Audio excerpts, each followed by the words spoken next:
Backstroke is unique amongst the strokes in that, compared to the other strokes, it is least influenced by speed, and the skills of backstroke change the least when swimmers try to go really, really fast. However, there still are significant changes as swimmers try to go faster and faster in backstroke, and if your swimmers can't manage those changes, they're going to struggle to create a lot of speed when swimming on their back.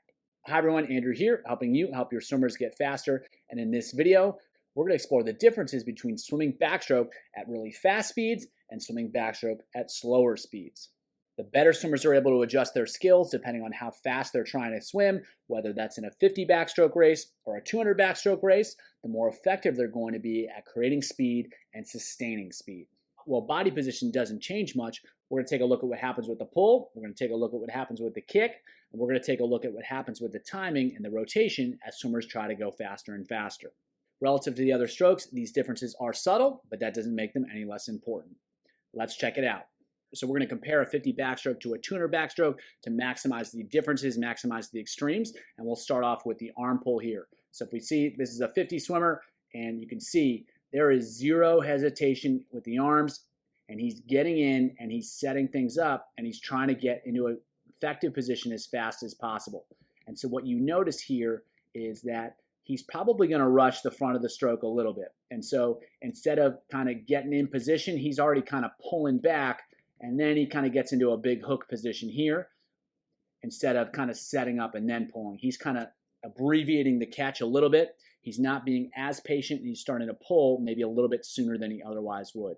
However, he's still pulling straight back, and he's pulling back fast. And so he's executing the same basic skills as a longer swimmer, but he's being a little bit less patient, and he's being extremely aggressive into the entry, and he's being extremely aggressive into the catch. And so that's going to be the biggest difference that we're going to see with these swimmers, is that the aggressiveness of what they're doing is going to be a lot higher, and they're not going to be patient, and they're going to get on it right away, and they're going to pull really hard and really fast. Now, in contrast, this swimmer is going to set up the stroke a little bit more patiently. You can see she gets into a better position, and then she starts pulling back. But still, she's pulling back pretty directly. She's pulling back pretty straight, and it's the same thing as our sprinter. She's not hesitating upon entry. She's getting into it right away. However, there's not the aggressiveness. There's not the same urgency that we had with the sprinter. And the sprinter had a higher stroke rate, and that's a result of the shorter distance and that more aggression. We'll see the same basic skills here. She's getting right into the stroke. She's not taking any time. She's keeping everything moving. There's just lacks the aggressiveness that we saw in the 50-meter race. And that's going to be the key difference here. But the pull itself is going to be direct. It's going to be straight back, and it's going to be effective. Now, when it comes to the kick, we're going to see a 6-beat kick that maintains the same timing and same connection with the upper body.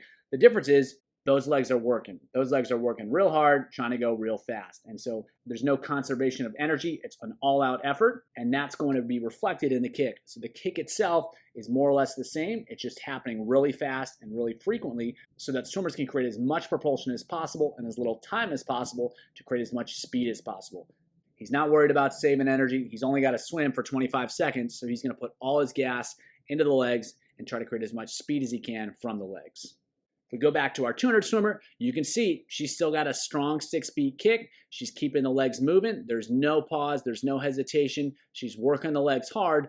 But again, there's not the same intensity. There's not the same urgency. There's not the same rate that we had in the 50 swimmer. And so again, the skills aren't that much different. It's just a little bit more controlled. There's a little bit less urgency, and she's going to get a little bit more out of each kick as opposed to trying to maximize the rate of each kick. And that's going to be more sustainable. And again, over 200 meters, it's not about going as fast as possible. It's just going as fast as possible in a sustainable way as possible.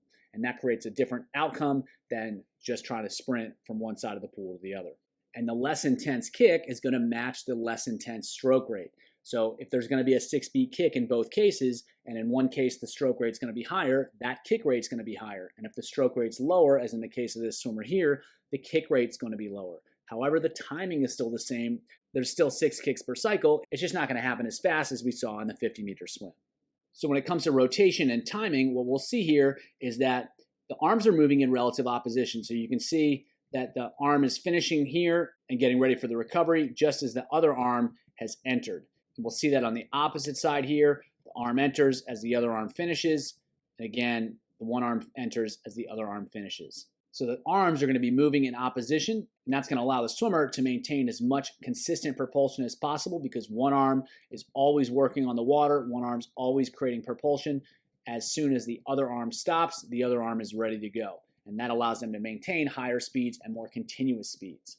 And as we'll see, that's going to be relatively consistent between the 50 and the 200-meter swimmer. The one difference we will see is this swimmer is not going to be rotating quite as much, and that's going to be a reflection of the higher stroke rate. And so in order to move the arms faster, in order to get through the stroke cycle faster, he's going to have to be a little bit flatter, because if he rotates too much, it's just going to take too much time, and that's going to prevent him from maintaining a high rate and maintaining as high a speed as possible.